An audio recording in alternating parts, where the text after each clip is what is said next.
காலகட்டத்துக்கு போனோன்னா, அம்மையார் ஜெயலலிதா அவர்கள் 1991 தான் அவங்க வந்து முதல் முறையாக போட்டியிட்டு சிஎம் கேண்டிடேட் வந்து வின் பண்ணியிருப்பாங்க. அந்த காலகட்டத்தில இருந்தே ஜெயலலிதா அம்மையார்கிட்ட வந்து அவங்க வந்து வம்பிழுத்துக்கிட்டே இருப்பாரு.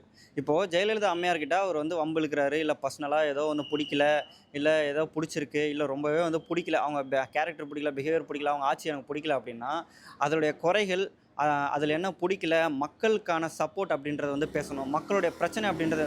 ஆனா, அவரு என்ன பண்ணுவாருன்னா, 80 காலகட்டத்திலேருந்தே, ஏன்னா அதுக்கு முன்னாடி அவங்க ஜெயலலிதா அவர்கள் வந்து அப்பவே வந்து படம் நடிச்சிட்டு இருந்தாங்க. அப்ப காலகட்டத்தில இருந்தே ஜெயலலிதா அவர்களோட கொஞ்சம் லைட்டா டக்குமுக்கு அப்படின்ற ஒரு சண்டை அப்படின்னு மூலியமா 5 படத்துக்கு ஒரு தடவ பெண்ணியம் பேச ஆரம்பிச்சுருவாரு. பொண்ணுங்கன்னா இப்படி தான் இருக்கணும், சேலை கட்டிக்கணும், இந்த இந்த லட்சணத்தில தான் இருக்கணும், இத மீறி போக்கூடாது, கோவத்த வந்து இன்க்ரீஸ் பண்ணக்கூடாது.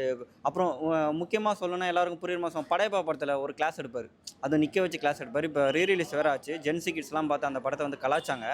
அதில வந்து கிளாஸ் எடுப்பாரு. ஆனா எனக்கு வந்து உண்மையிலேயே நான் வந்து ஹீரோ அப்படின்னு கேட்டா அந்த படத்தில வந்து ரம்யா கிருஷ்ணன் ரோல் அப்படின்னு தான் வந்து சொல்லுவேன். காரணம் ஏன்னா, ஜெயலலிதா அம்மையார் அவர்கள் வந்து அந்த அளவுக்கு நல்ல வகையா, ரொம்ப நல்ல வகையா ஆட்சி குடுத்துருப்பாங்க அப்படின்னு சொல்ல முடியாது. அப்படின்னு நான் சொல்ல வரல.